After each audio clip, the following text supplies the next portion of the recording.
Hello, and welcome to the Apart post-film conversation for the Anisfield Wolf Book Awards.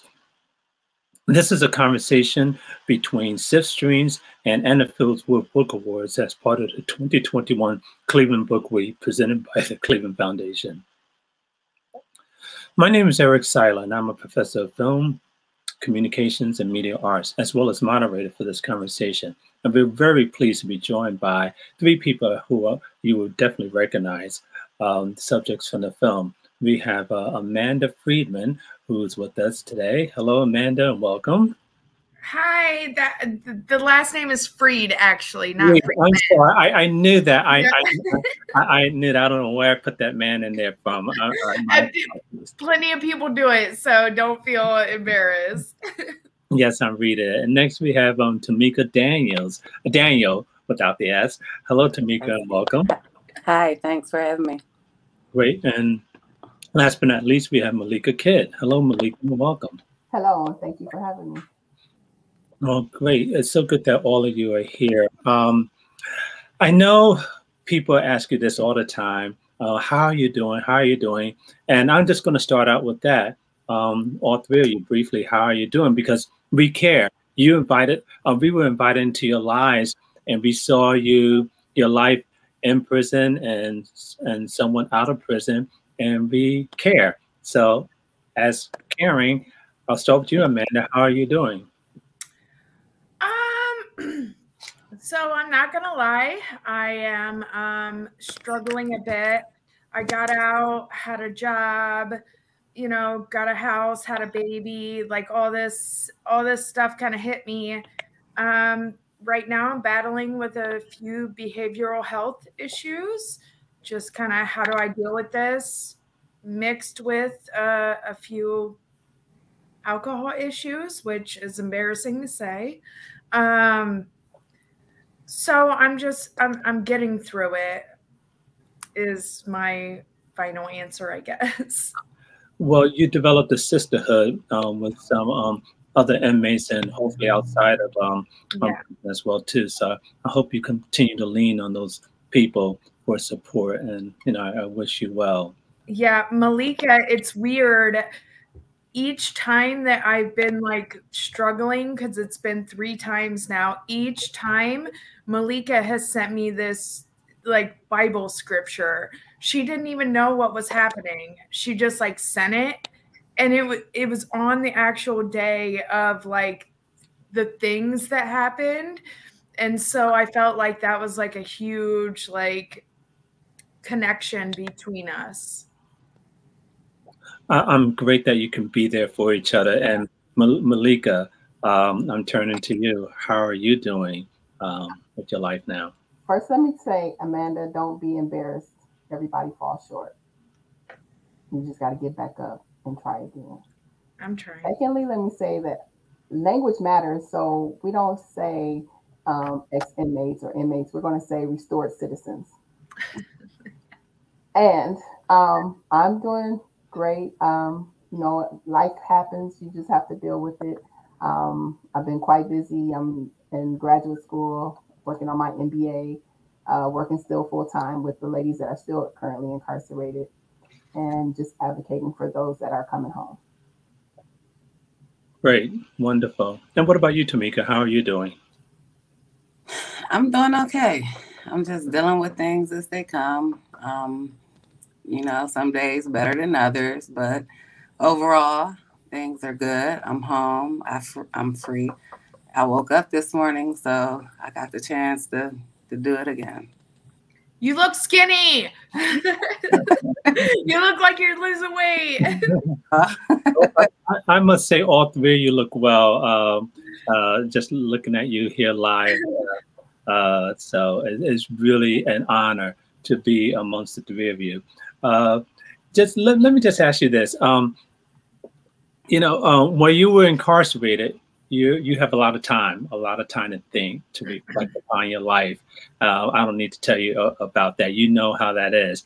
Then all of a sudden, this idea comes for someone making a documentary about what you did in the past, your life in prison, your life out of prison. I mean, they're putting your life on blast. So what is your reaction to the documentary after seeing it and seeing how your life was displayed? I'll start with you, Amanda, your reaction to the documentary. I mean, I kind of felt in this, for lack of a better word, like dead to the documentary. Like we were already being followed by COs and we were being, you know, there were cameras everywhere in our units. So to that, I didn't feel any reaction. When I saw the film though, I did have a huge reaction to the way like my son reacted to the, I don't know, I know you guys have seen it, but to the letter and just like going down to see him and seeing his football game. So that was my biggest thing. But being followed and being filmed wasn't really a thing for me. It was just kind of seeing how they reacted to being followed and filmed. Like him opening his first Christmas gift with me after 6 years. And Tamika, I'll never forget when you told Bailey you were in prison. It happened the same day. You know, those were like powerful moments in the film for me. But other than that, I didn't feel any type of way being followed. It was just kind of seeing the after effect of what my family went through from that. That's so caring of you to think of, you know, others first than yourself. Malika, what about you? Your reaction to the documentary? Well, my story is not too much into that. I'm just the director of helping them. So it didn't really bother me as long as it get there and somebody gets something out of it. That's all I care about. Making sure people can relate to it and possibly help and volunteer in their communities with women like that are in programs like that, or want to give money to help those organizations and programs. Right. Well, well, great. We you know, definitely, you know, need that support for various programs out there. And finally, Tamika, what about your reaction to the documentary? Excuse me. I thought overall that it was good. You know, it showed three different or multiple different women from different walks of life.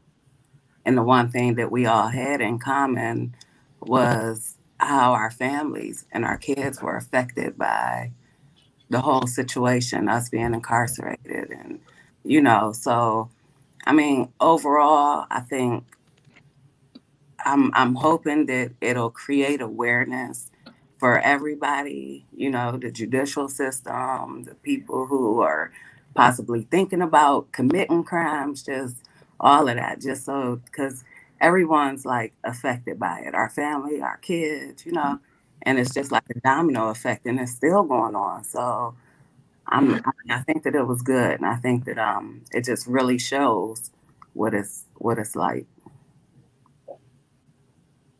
Yeah, you're absolutely right. It shows what it was like. And I feel, and I'm sure the viewers felt like they were walking in your shoes.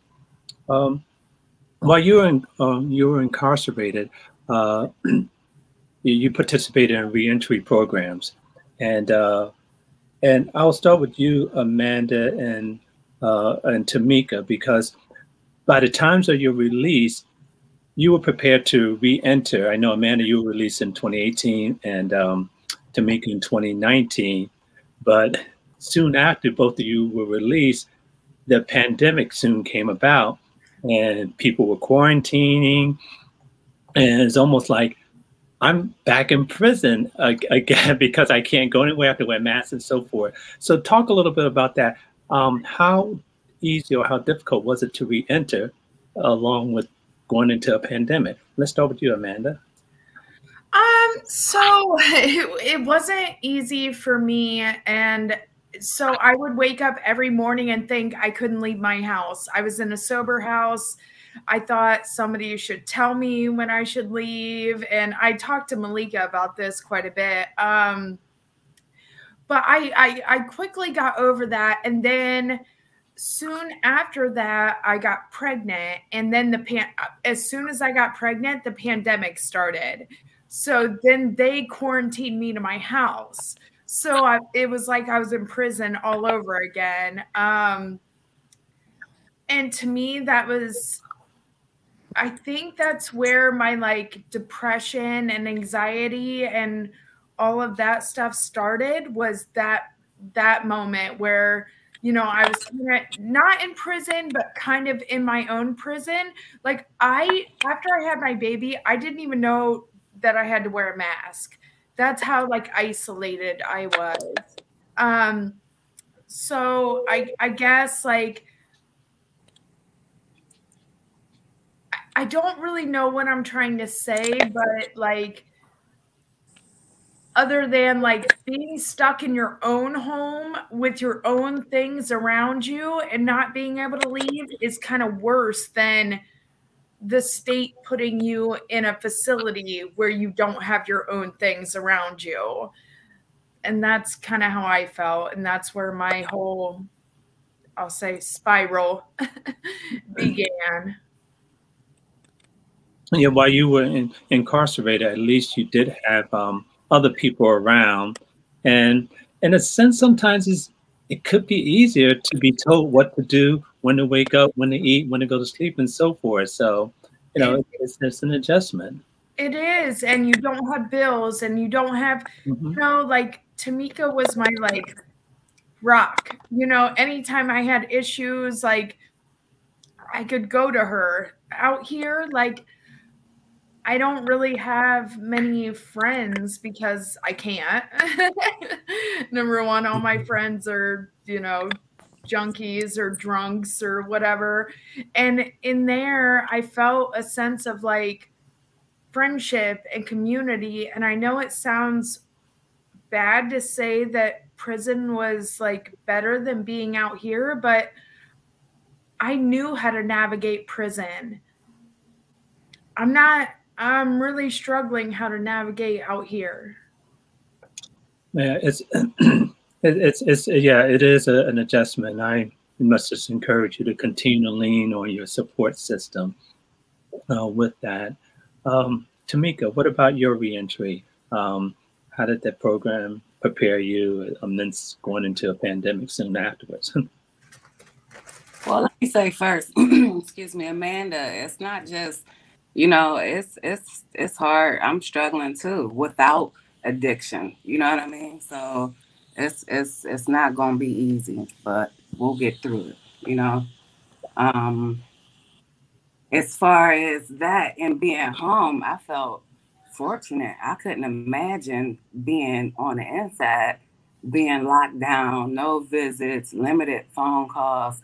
Like my heart just kept going out to everybody who we left behind, you know, because it was like we was locked in and free. So I couldn't even imagine what they were going through, you know.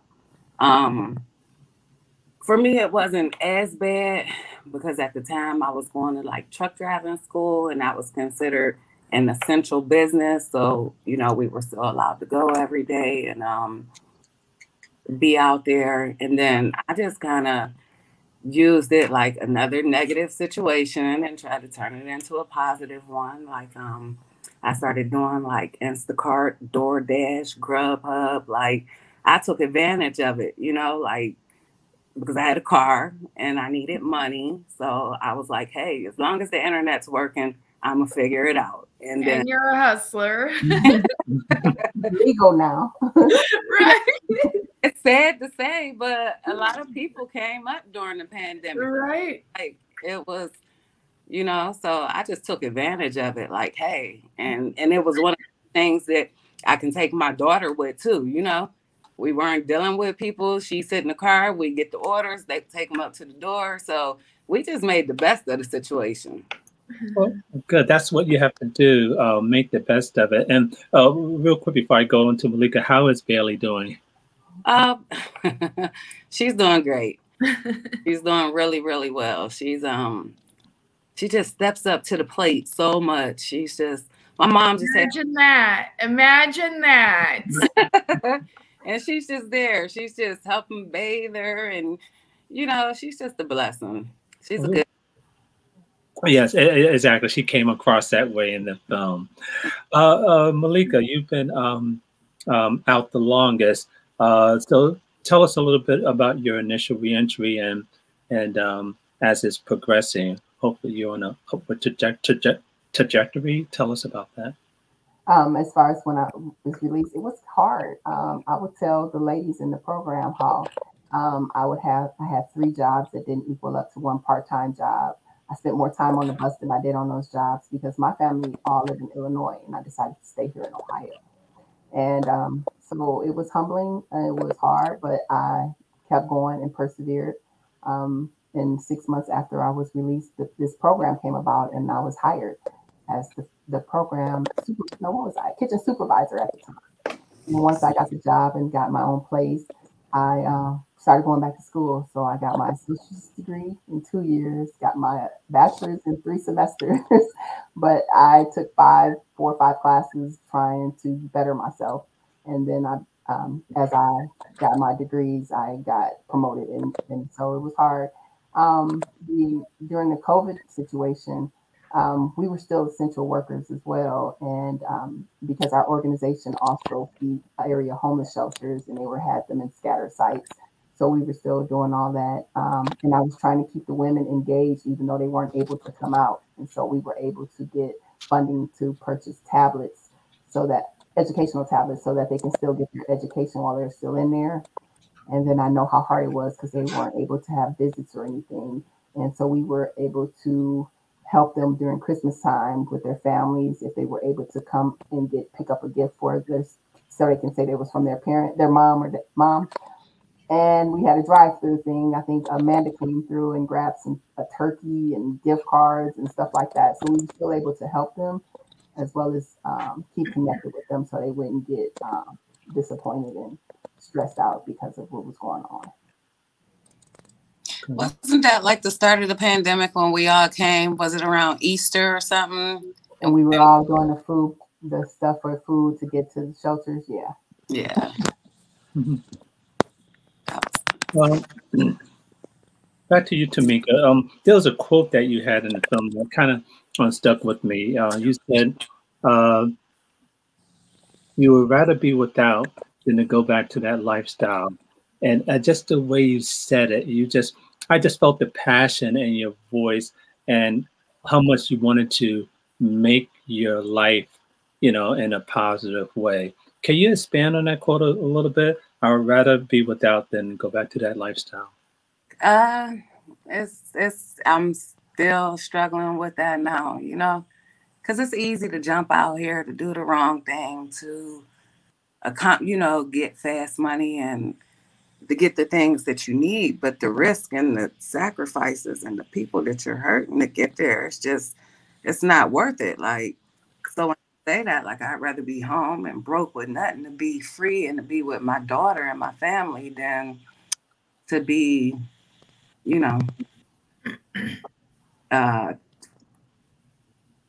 trying to get things just to so we can have nice things. It's just not worth it. Yes, it definitely is. It's just best to be without, and I hope that quote resonates with a lot of people. Amanda, there was a quote that you had in the film that really jumped out at me. It was when you were reflecting on when you robbed the drugstore, and you said, you hated the look in that girl's eyes, but more so you hated what drugs had done to you. And it's like it's like I said to myself, wow, you kind of like realize what had happened to your life, and I felt like you were like making a commitment to move forward. So can you elaborate on that statement that you made about you hated what drugs did to you? Yeah, so it was so long ago. I've actually communicated with that woman from the pharmacy, and I can't even, like, in drug addiction, like, you don't even think about anybody else. I did so many things to so many people, but for some reason, that woman always resonated with me. And the look on her eyes, like, she was just like, I can't believe this is happening. I can't believe you're doing it. I can't believe. Just so many things came across, and we've actually talked since then. And she kind of knew it was, you know, drug addiction and where it takes you, but that was the first time she had ever experienced that. But going forward, like, I try to, like, be as transparent as possible. Like, especially now, like I mentioned earlier, my whole alcohol/depression issue. Like, I'm trying to be honest with people, and sometimes that doesn't come across as honest because you're an addict, right? Like, people think that you're just, you know, an addict. Like, you're not capable of being, like, honest. So I'm kind of struggling with that right now. So I don't know if I actually answered your question or not. No, I mean, you did. I mean, in this interview, your candor is just remarkable. We appreciate that. You're not trying to put on just for the sake of the interview. You're being real, just like you were in the documentary. We appreciate that. Really do. Malika, one of the issues the film brought up was they talked about the number of women who are incarcerated, especially here in Ohio, especially for nonviolent drug offenses. And your sentence was involved with a nonviolent drug offense. What is your reaction to that? To the fact that, you know, people have to serve so many years in prison for being, you know, nonviolent, especially women who are like primary caretakers, and when we have children. So can you elaborate on that? Give us your reaction on how the system is set up. Well, especially with the nonviolent drug trafficking. In my case, the only way I could have gotten a plea deal was if I told who my co-defendant, which is also my son's father, who he got it from, and I didn't know. So it's a disparity between men and women, because the man could get a lesser sentence than the woman because they know who to tell on if they were going to go that route, and women don't. And that's not a fair sentencing. It's not fair sentencing between people of color, because had I, to be honest, been white, I probably wouldn't have gotten as much time. And it's not fair because the drugs now, it's ridiculous how much time you can get just for drugs, and people with violent crimes are getting less time. And mine was under the mandatory minimum sentencing act, and I think that should go away because that's disproportionately given to people of color. Exactly, it is not just here in Ohio, but that's all across the country. And that's one thing that I really like that this film brought about, with some of the issues that is faced in the criminal justice system. Yeah, I mean, look at Tamika. Like, she, first time offender, she got freaking 10 years for traveling across state lines. If that was a white person, that wouldn't have happened. And I know I'm white and I'm saying that, but I'm just saying, like, it wouldn't have happened to me. It wouldn't have. And that's fucked up. Yeah, I mean, it is a shame that things are like that. And what's your reaction to that, Tamika?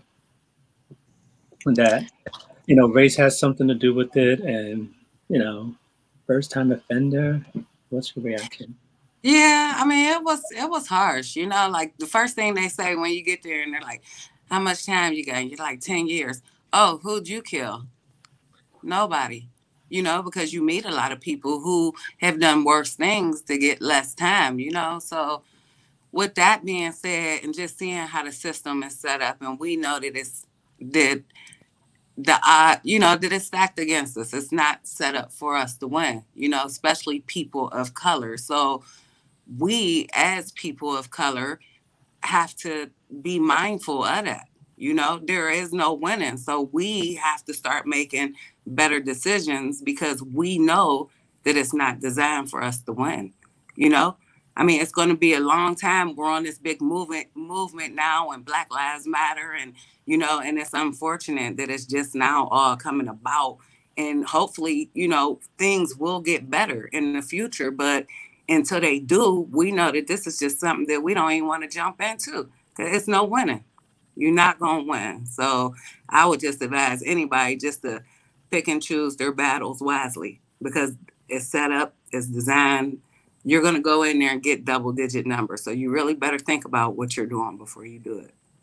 I mean, look at me. Like, I went in knowing I was going to probably harm people to get what I needed, and I got a 10-year sentence.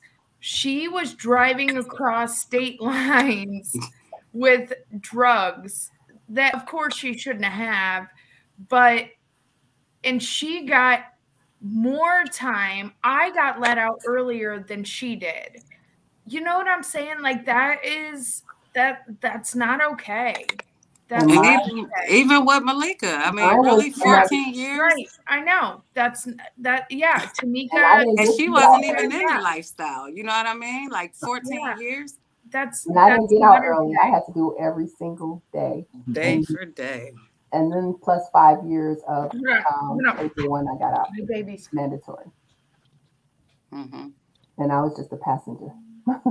Yeah, and it's still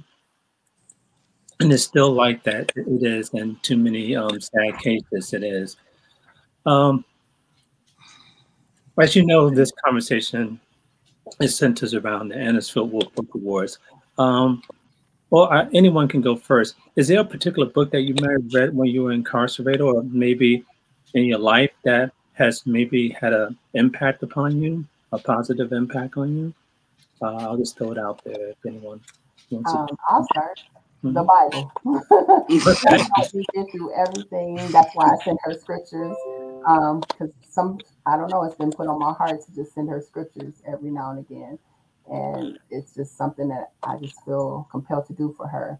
But that helped me get through that time, those 14 years. That's helping me get through all the day-to-day dealings that I have to deal with, different scriptures, different things I can recite, even dealing with the staff and your peers while you are incarcerated. Ephesians 6:10-20 was my go-to every single morning before I even got out of bed. So the Bible, I will say. Thank you for that. I would say Jen and Tim, actually, who filmed all of us, gave me this book. It's called Book of Mentors. And it's all about these celebrities who, like, what they overcame. And they were Black, they were white, they were, you know, whatever the case may be, and what they had to overcome. And that really, like, helped me. It was funny. It was like, you know, it was sad. It showed their struggles. And you know, you think of all these celebrities like they just came into it, right? Like Jimmy Fallon has a really good chapter in it. But he was addicted to drugs. He was addicted to food. He was addicted to women. But he kind of spins a light on it, like how he kind of got out of that and met, you know, his wife. And so I would say that book was like really like integral to like my, not success, I wouldn't say that, just to like my like eye-opening, like people, I thought only people like us go through this, you know, like people, you see celebrities, you think they just came upon it like naturally, right? Or like something like that. I don't know. It was just a really good book for me. And Idris Elba, you wouldn't even believe what he's been through. A man of color. Right. And he overcame it all, and look at him. Like, he just is like the shit. So that book really, really, really, really resonated with me. Oh, very good. I mean, we're all human, so no matter our status. Right. And what about you, Tamika? Is there a particular book that jumps out at you? So I really wasn't much of a reader. I think the first book I actually read was in prison, and it was The Shack. And I enjoyed that. That was the very first book I read. And then, I mean, I you know what? We were so busy. I was so busy that sitting down, I would try to read, but I would fall asleep. The Bible.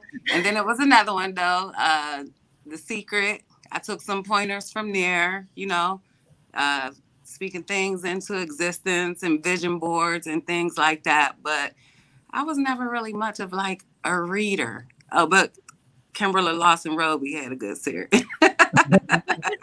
Very good. Very good. Yeah, literature impacts us, whether we receive it by reading it or hearing it, and so forth. It's almost time to go, but I have to ask this one last question to all three of you. While you were incarcerated, all three of you were like dreamt of this. Oh, when I get out, I'm going to do this.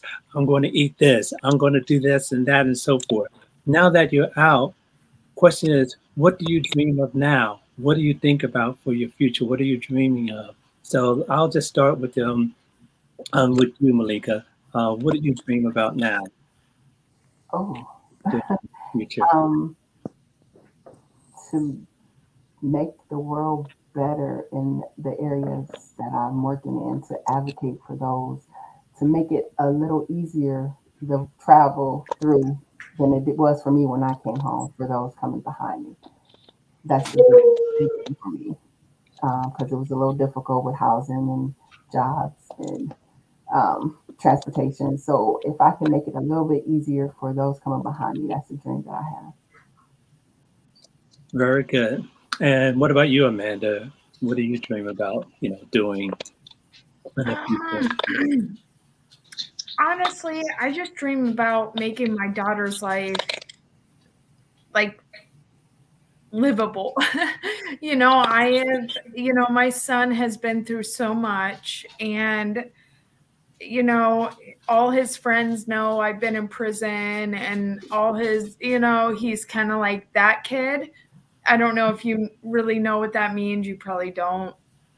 But I don't want my daughter to be that girl, so I'm trying my hardest. And it seems like I'm failing a lot, but I just want her to just not have any ties with this world, like not have to say my mom was in prison, or my mom is a drug addict, or my mom is an alcoholic, or so that's my biggest thing. Yeah, that's it. Right. You just want, if it's not for yourself, you want to do it for, your daughter. Make sure that she, you create a life in which she can, be happy and comfortable. Yeah. What about you, Tamika? What do you dream about doing now? Restaurants and doing all of those things. Those dreams and visions are still there, and every day I'm working towards achieving those. But bigger than that, I'm just trying to like the same thing for my daughter, give my daughter a better life than what I had, and a better life than I'm trying to, have a better life than my mom had and her mom. Like these generational curses that we're dealing with, the cycle keep repeating itself. That's what I'm trying to put a halt to. You know, I'm just trying to pave a better way for my daughter and her daughter and her daughter. Yep. You know. Well, that's what life is about. You know, how we treat one another and how we, you know, try to make it better for other people as well. All three of you are very beautiful people. I admire the strength and the courage that you have to talk about your life and to also, you know, be very honest about what is going on in your lives. And it's not easy to do this. And I applaud all three of you for doing that. And I wish all of you the best. And just say to you, Amanda, please hang in there and please continue to lean on your support system. Thank you all very much for joining us. Thank you. Thanks for having me. Happy belated birthday, Tamika. Right. You know what? It's so crazy because I had to, you know, it was my birthday. Was in the process, you don't know, I was in the process of purchasing a home and I was supposed to close on it on my birthday.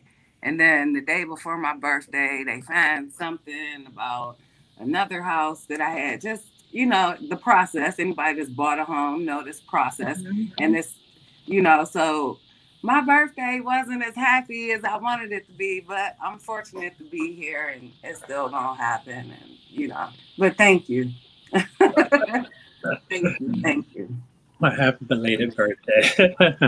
Like you said that, I think you said earlier, just, you know, you wake up, it's another day. So you're here. So it's the day is a present. So you're making the best of it.